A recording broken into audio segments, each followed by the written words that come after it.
So good morning everybody, we're just going to start and I'm really excited to be here. I'm the moderator and I've curated this panel for the Women Inspiring Network for World Women Foundation, and I had the great opportunity to meet Rupa Dash, who's the organizer for this event at Davos earlier this year. And just to tell you all, there's a really interesting story. So 3 of our panelists are people I met at Davos earlier this year. And we are back here almost 10 months later.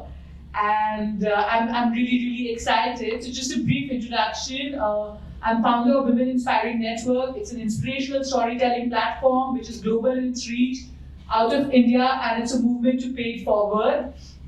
And I'm going to ask each panelist to introduce themselves. I have, of course, known JYOTSANA for very long. And JYOTSANA, why don't you introduce yourself and tell us about your journey in your own words?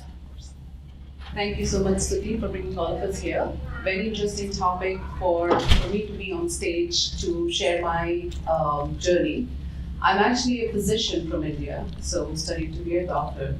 However, when I came to US, of course, my paths diverted, and then I needed to figure out what I needed to do with my time.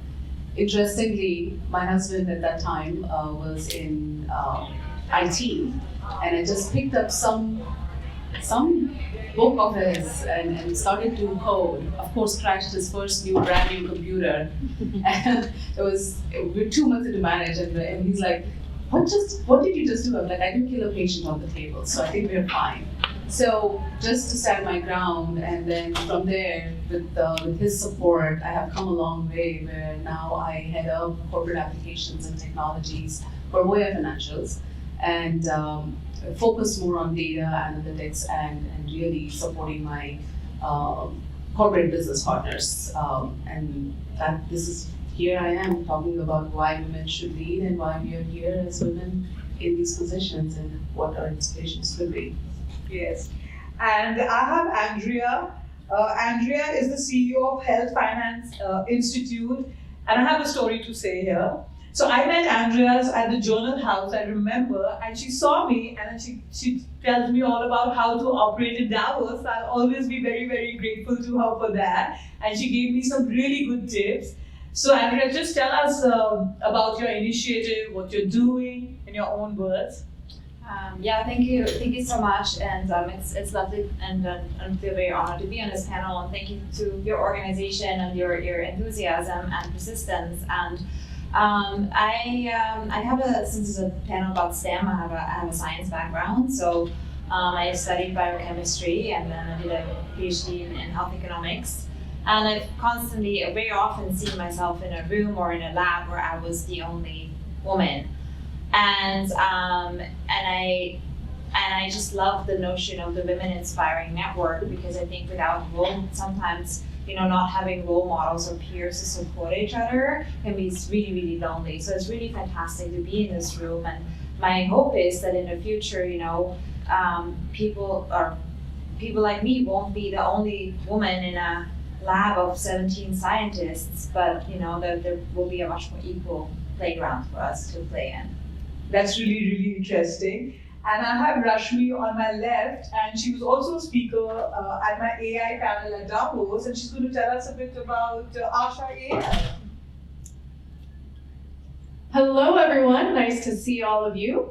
My name is RASHMI JOSHI. I'm the founder and CEO of Asha AI.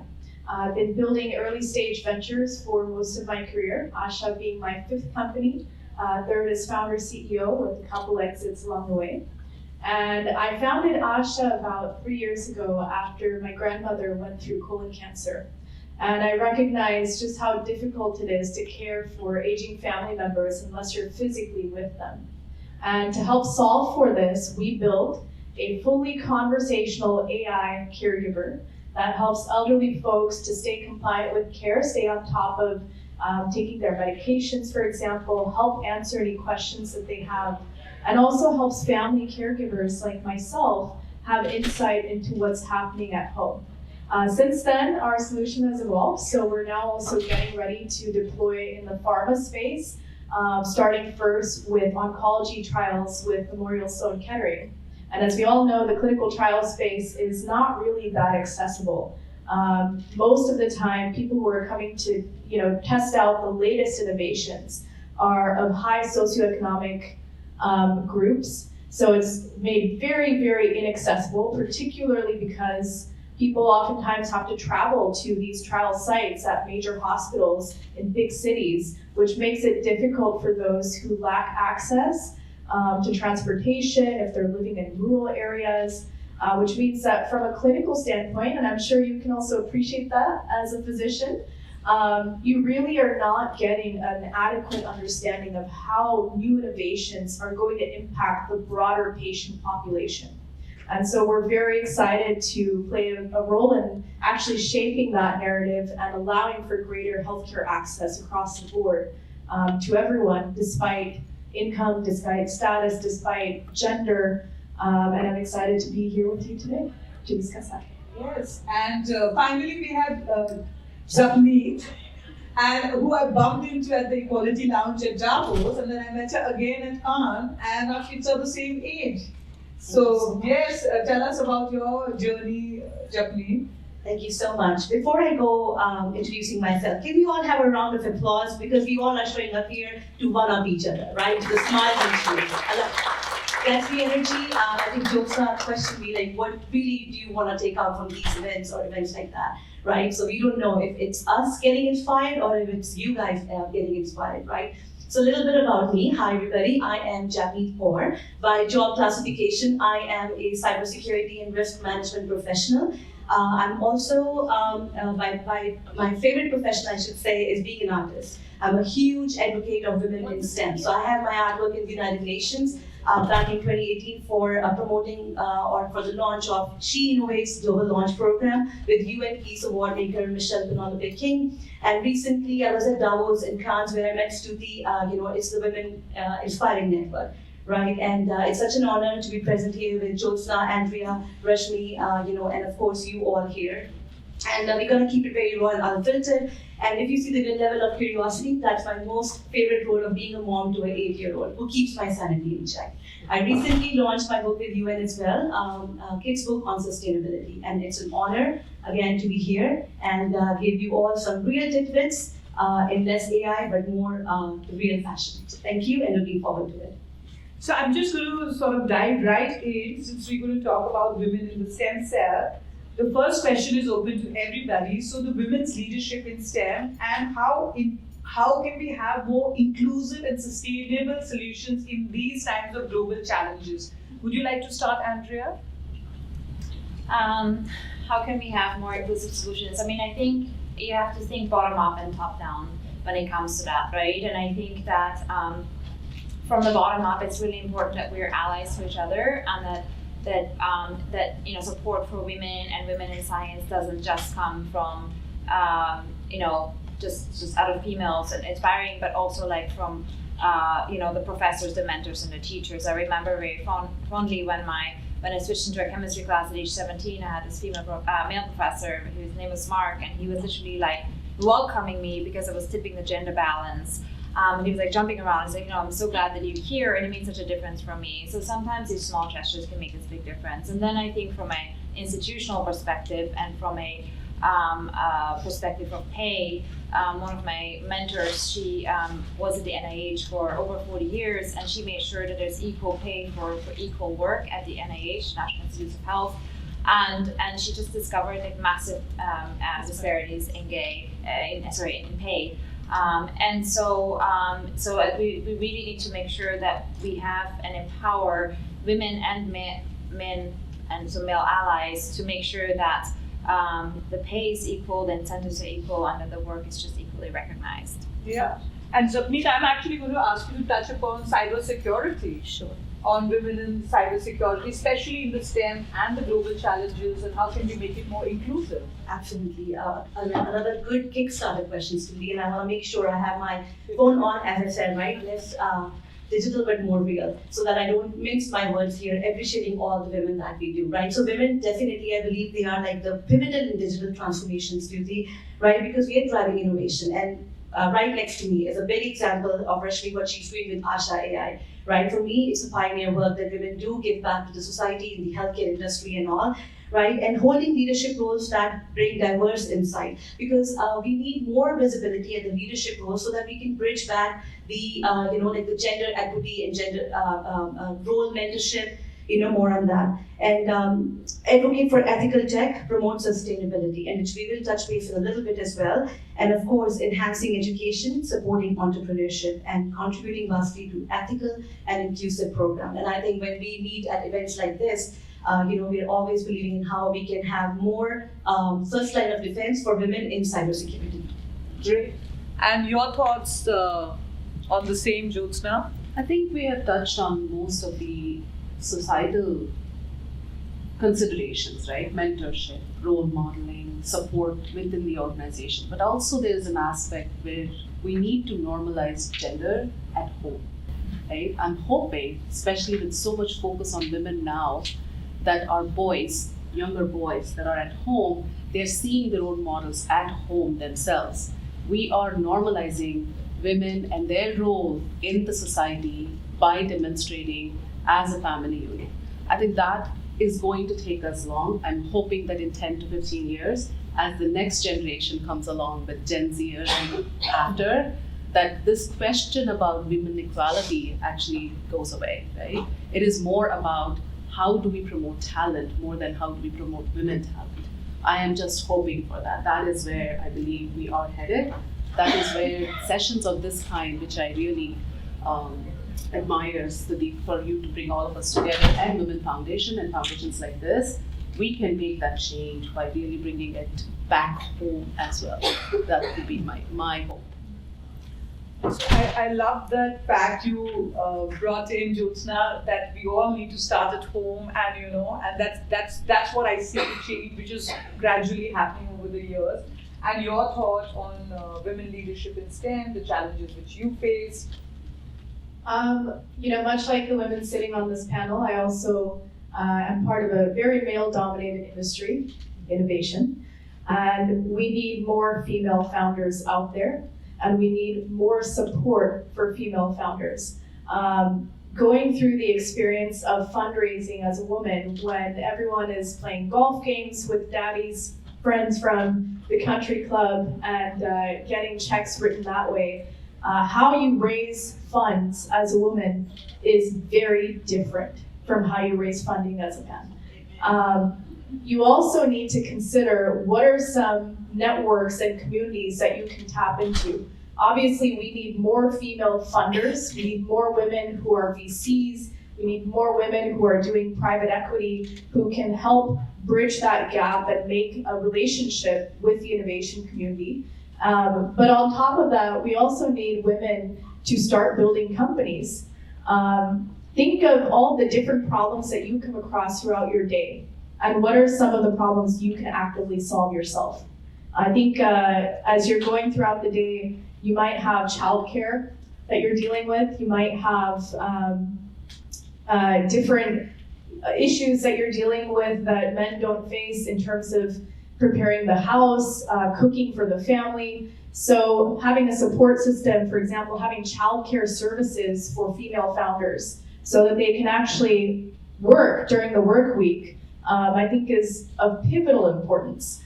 So we need a little more structure and resources for female founders and funders to have the flexibility to work, no matter where they are in their lives, in their lifestyle, no matter where they're living across the world. And we also need more women to be inspired and feel comfortable enough to innovate. We're living in a society today where there's so much happening at once. There's not a huge sense of stability. And this impacts people at the bottom of the totem pole more. People who have economic freedom are more able to take on roles that are less paying. They can take on volunteer roles. They're able to start companies without having to worry about a paycheck coming in every day, right? But we don't necessarily have that luxury as women when we have mouths to feed. So having programs and initiatives that can help support female founders, I think, is paramount, and allowing for an environment where they feel comfortable enough to take that risk and dive in. So I'm really glad, Rashmi, you brought in that point of why we need more female investors to invest in women-led companies, and I can see the biases which Andrea sort of agreed with me on that. So Andrea, I'm going to ask, as a women leader, leading the global health initiatives, how do you see the women leadership has evolved in the healthcare space over the last few years, and especially particularly in the undeserved communities, because health and women also really go hand in hand, and that sort of uplifts any economy. So I would love your thoughts. Love that question, but let me allow me to comment also on what Rashmi said, and I couldn't agree more about the difficulty of fundraising as a female founder. It was very eye-opening to me. Like, I'd come from academia before I started my own company. And as long as your data were good, you could kind of like elbow your way, like, well, I'm doing the research, I'm showing the results, right? And all of a sudden, it's like, well, I'm starting a company. And people were saying, well, who are you? Like, why would you have any credibility? And I'm not going to give you any money unless I'm going to put your husband, Samaritan, put your husband on the board. They were like, we can't trust you with money because you're a woman. Like, people would say that flat out to me. And the most difficult thing in my journey has been to be a woman, like not to work in global health or in a field that's underfunded. So that, and then the whole thing about the daycare and innovation and data shows that, and they look across the gender spectrum for founders that had less financial scarcity were more innovative. So you can actually be more creative if you're not always faced with financial scarcity. So we really have to take these data into account when we think about building ecosystems to support female founders or underrepresented founders. Now in global health is a very interesting field. I'm going to show you some stats as well. So when I did my graduate studies, I was in a global health department that's been around for about 50 years, and not one single female professor was on tenure track nor was tenured at that time. When we have a global health workforce where more than 70% of healthcare workers are female, 30% are male, but when you look at health leadership, especially in global health organizations, it's completely the opposite way. Like, literally the numbers are in reverse. So we really have to support leadership positions that women in leadership and to become leaders of tomorrow. So and that it starts at home, and then it goes to enabling environments through the childbearing years, and making sure that when we think about end of life care, that we have these tools that are being built available so women can follow their path if they wish to do so. So I'm encouraged by these types of conversations. I'm encouraged by a lot of initiatives, but the data are not yet quite encouraging. Yeah, and I'm happy that you brought in that point, Andrea, but I'm also like a bit skeptical for my women's organization now, that how difficult it can be, because I've just started the process. But yeah, I'm just going to move to Japneet here. How can cybersecurity support the sustainable growth of industries as they become more digital?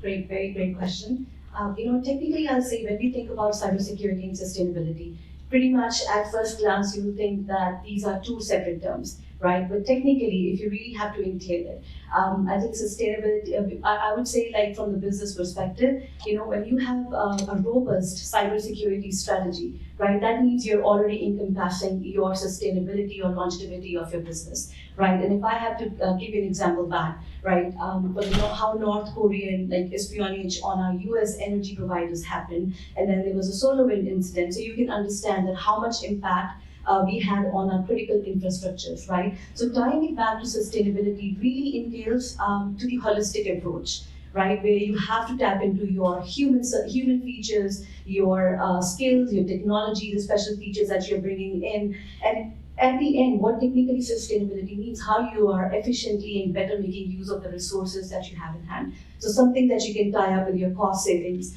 that's something you can tie up with your skills, technology, and processes overall.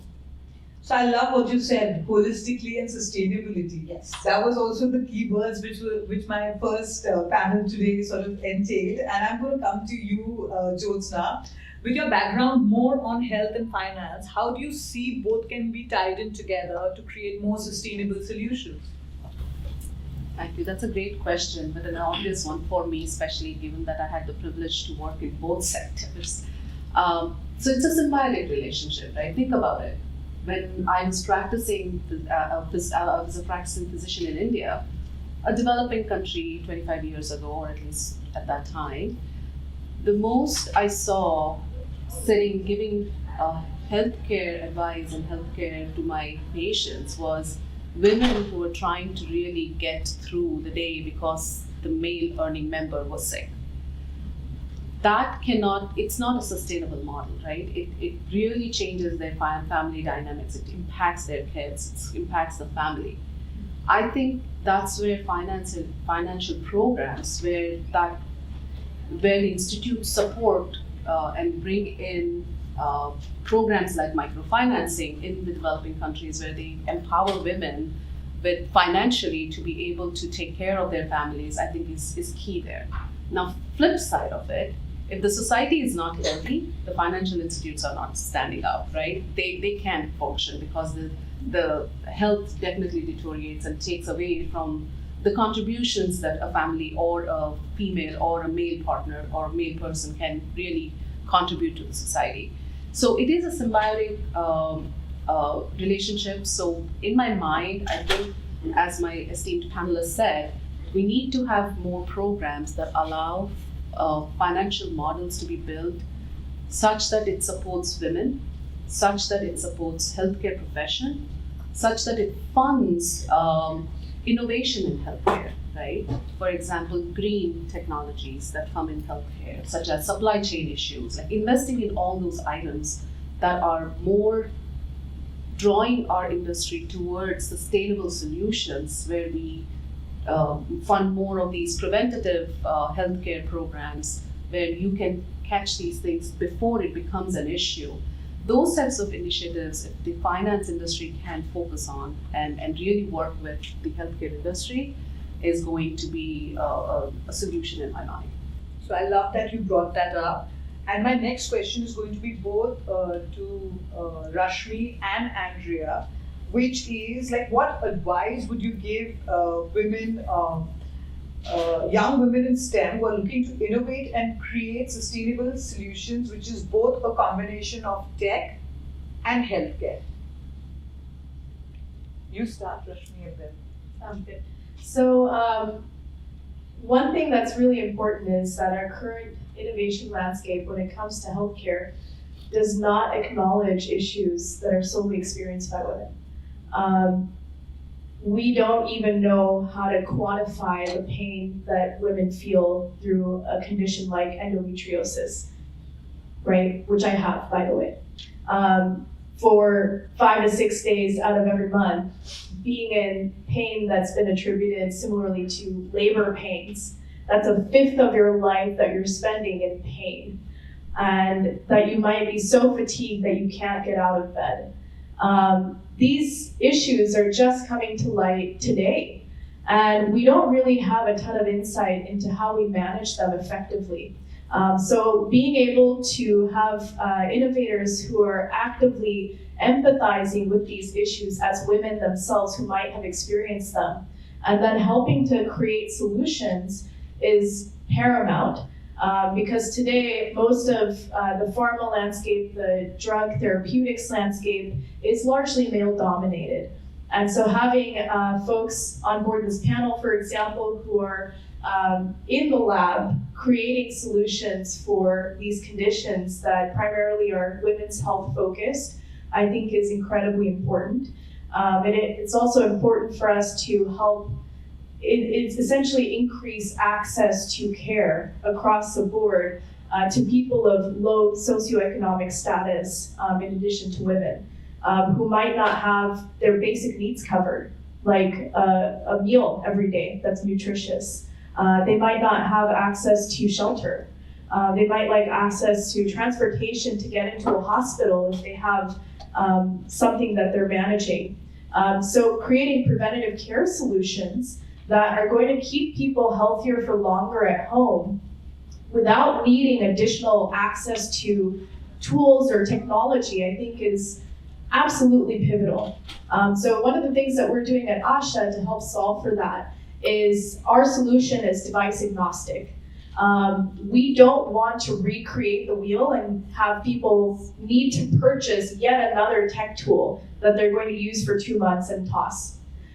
So building something, when you're building something with sustainability in mind, I think it behooves you to focus on how do you build something that is actually leveraging what's already out there, so you're not reinventing the wheel, and something that people are already comfortable with using. My 89-year-old grandmother is not going to learn how to use a new tablet or iPhone. I don't know about yours. So building something that works with her flip phone or works with a home health device like a smart TV that she can use readily, that's easy for her to use, I think is really important when you're thinking about how to innovate, how to build a product that is not just usable, but has high, what I call, lovability. I love that. And Andrea, your thoughts on that? So I think the question was like how to make sure to inspire young women into STEM as well. And to me that sort of like peer networks and role models is really, really important. Like I had very few of those, but I learned so much, and even just being on this panel with such strong women is so inspiring to me, and seeing this. I remember in Davos, going back to where we started with this panel, I have been having a very tough time with my company, and sometimes you question everything under the sun when you're a founder. And I was at this women's reception by another network called Beyond, and I was just in the presence of so much greatness, and it just lifted me up, and was like, well, if they can do it, I can do it, right? So sometimes just seeing yourself represented, so representation really matters. And think about how can you represent to others, because sometimes you don't even know. 5 years later, a young scientist or a young founder might come up to you and say, I did this because you gave me hope, right?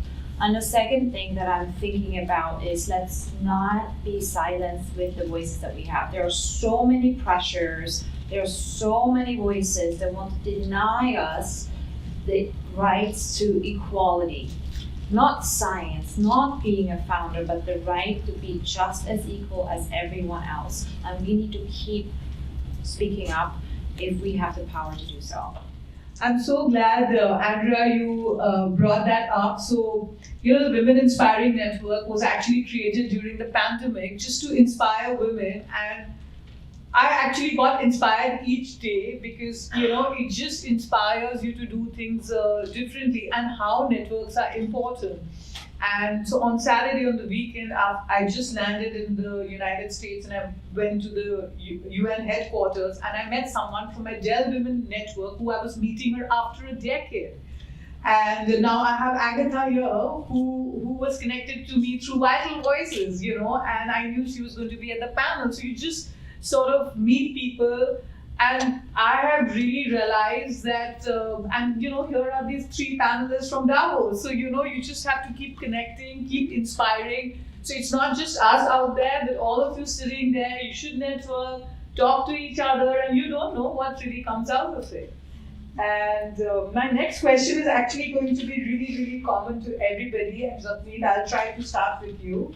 How can female innovators in STEM help tackle critical sustainability issues, which is to do with climate week, like climate change, because we are at the climate week, which is ongoing in New York, healthcare access and resource management, and also promote gender equality at the same time. Your thoughts? Of course. And this is going to be common to all of you, so you can go next. Awesome. I think that's a question with full appetite, right? What we can do, how we can do. So as I said, I use my paint, events like this, right? For me, it is like solution oriented. Enough of talking, what we're really doing to action it, right? So when I use my paintbrush, it is to paint stories of women like you, sitting here, listening, cheering us on. It's someone I have an honor to share stage here with, because gone are the days of Pradas and Gucci's. For me, women who solve the real world problems every day, that's their runway, right? Juggling multiple duties, multiple priorities, sustainability, right? When we speak about that, really what we are doing on the forefront to handle those issues. So as I said, we definitely need more women in the boardroom, in the leadership, for the representation. And it's such an honor that I got to be there last week at White House to the ISACA Global, cheering about the policies that we need to push, to advocate more for the gender equality. What are we doing? And I said, we need the data, because technically if you look into the cyberspace today as well, 75% are there men and 25% literally represent the women. Why is that number with such big impact too? Because women still think, oh, it's such a job, maybe the coders, or you have to be something with the military or operations, or it's a boys' love, as one of them quoted this quote before too, right? We have to change the narrative. We have to dismantle this stereotype. And how you do it? I think I'm doing my bit. Number one, again, bringing up that point, how you educate that at your home. That mom just really don't need to be cooking. She needs C is for coding too, right? Or C is for cheering up. And it's kind of like we all need to take that actionable step. We think it might be a small, but who knows? You're making a ripple effect, impact with that.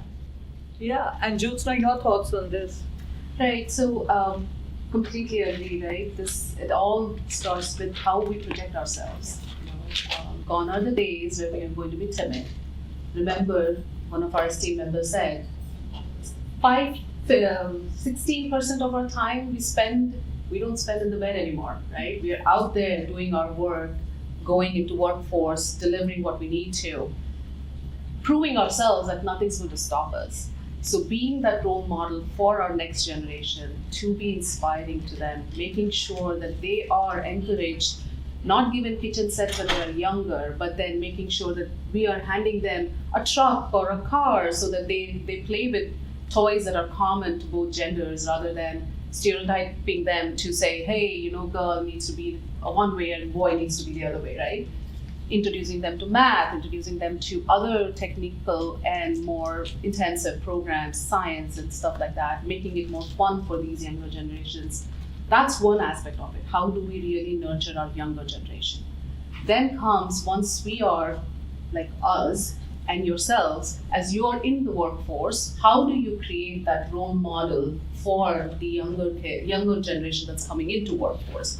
There's one thing to really be educated. The second part is really to sustain yourself in the workforce. However, a lot of things, physiology of no one else, a man cannot bear a child, man cannot lactate. Let's understand that. But beyond that, a man can raise a child. It's not just a woman who has to. So how do we really break that stereotype and that inclusive community and inclusive partnership come along, and making sure that our workforce and our work culture allows for that flexibility, and we advocate for that, right? And we advocate for that type of changes in our workforce. We stand for ourselves is how we make those changes stand up for us. And your thoughts, Rashmi? And we just have time for one last question after you finish. Well, I think everyone has covered most of it at this point, but I think just getting up and doing it, right? Not thinking about all the reasons why you shouldn't do it, because of course you're going to do a little bit of a SWOT analysis and figure out which venture you want to focus on, and that's great. But at the end of the day, if you really are so inclined, taking that leap of faith in yourself and diving in head first and trusting yourself to figure it out when things get tough, I think is really important. One of the ways that you can do that effectively is think about what you bring to the table that might be different from other founders, right? As a woman, you have other strengths that you can play to. You have communities like WIN, where you can connect with female founders, female funders, other members of the community. So tapping into that community and network first approach of people who are going to champion you, I think is a great place to start. And realizing that there's always going to be hurdles, and having a support system that's going to help pick you up in times of stress and help inspire you can be life-changing. I know that for me, I've had a tremendous amount of support from not just friends and family, but from other members of the space and the innovation landscape. And when things were tough, I was trying to figure out which way is up, 20 feet underwater with no lights. Having that backbone, that support system of other entrepreneurs I can call and say, hey, how would you handle this issue? And interestingly, almost all of them at these times have had completely different answers. And the way that I ended up eventually solving the problem myself was also completely different. So trusting their intuition, but being open to accepting other resources and help from your community, I think is really important, because that essentially is what's going to serve you long term. It's not a sprint, it's a marathon. So I love the community part you brought in, and that's what networks and communities are all about. Our closing question is, what does equal future mean to you, and how can we achieve equal future for women, especially in the STEM, by 2030? I'll start with you, Andrea. I love the boldness of your questions. It's surely amazing. I mean, I think ideally you want to live in a place where that you can truly choose freely what you want to do, right? If you want to be an innovator, or if you want to have one career or another, your opportunities in the path is not blocked, right? So really, fewer blockages and more opportunities, and the recognition that everyone can contribute, and it should be up to each person as opposed to defined by your gender, what you can do and what you can achieve. I think that would sort of be my vision 2030. I don't think in terms of by 2030 we're gonna get there, but I feel like maybe we should challenge ourselves. What can we do to make sure that in our niche that things become more equal? Who can we lift up to create a more equal world? Yeah, and at least just still move the needle a bit. I mean, if we all make the effort. Yeah. Yeah, I think I agree. 2030 is too short, but maybe in 15 years, right? However, I do believe we do have policies, right? If you think about metrics that our governments are tracking, right? More of ESG type of initiatives, more of policies where they are thinking about diversity at workplace. They are recognizing and valuing women. It's now more than what we really need to do is get over that recognition and then say, how do we really bring an impact, and how do we bring about a change where it's not really, we're not talking about talent as women and men, but we're talking about talent as talent. I think that is going to be the key. But 2030 is too short. It is a bold statement right there. So I do remember, like there was this famous thing which says that the World Economic Forum says that it's going to take us 130 years to bridge the gender gap, but now I see the conversations have moved to 50 or 2030 or sooner. So that's a great change, and if we all sort of do our bit, I'm sure it'll happen sooner. And Japneet, what are your thoughts on that? Definitely echoing to what my esteemed panelists mentioned about ANDREA and JOSHI, they definitely have their answers pretty well backed up by the data. I will give you all an answer in the WIN spirit. For me, that would be the word relentless, right? And I would say about the equal opportunity, I like to go with this quote that makeup looks good on face, but not on your soul or on your lips, right? So when I say that, it's kind of like, what are you really taking an actionable step for the equity? So number one step which I did was being a professor. And that I do is because I wish when I was graduating, and I have 3 masters, right? Not that you needed it, but just to prove the value which I get to still do it. That, oh, will you be able to deliver that being a mom? Why? I think I feel more fire inside being a mom, to show the little one that what a woman can achieve. We need that equality at home and in the workplace. So coming up back to the point, and I want to share this little snippet which really happened last week, and I think it's a blessing in disguise when it happened. And it came from a young individual. So he took a class with me, and he reached out within the next session that, Professor, I don't want you to feel that you're not delivering well, but it's something in me that I think I'm not capable enough to take this cybersecurity class. I said, you have to give me this 15 minutes before you drop out of the class. And of course, we had that our power of session, as I said, makeup doesn't look good on your face, but on your soul, right? Have to give him that level me up spirit and all. And a year later, I received that email in my inbox where he shared, thank you for being that person who had faith in me when I didn't have faith in myself. He was the first one to secure a job at Lockheed Martin, right? So you don't know how you change the narrative for someone. For me, of course, as we say, life is never cream and peaches, right? We always have our little set of noise and pushback. But I always, it's coming up back to the right mindset. That's why I said being relentless. I say, okay, GPS, we need to read out. Yeah, and on that note, Rashmi, your thoughts? I think I'm going to echo one of my panelists here and say, I think our bold new vision for the future should be getting more people to innovate. And I think there's a high possibility of that actually coming to fruition because of all of these tech-enabled, AI-based tools and services that we all have access to now. You no longer need to know how to code to build a company.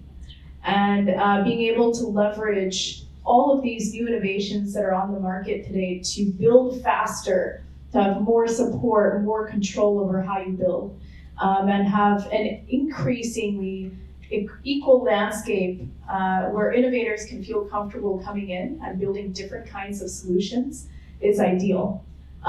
So you only need a will, I think. And the way that my mother brought me up is she said, if you want something, figure out how to go get it, make it happen.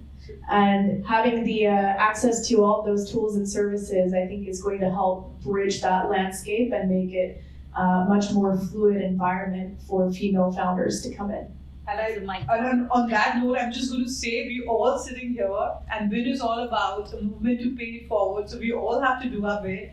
And thank you so much, the panelists, JYOTSANA, ANDREA, RASHMI, and JAPNEET for joining and for this insightful discussion.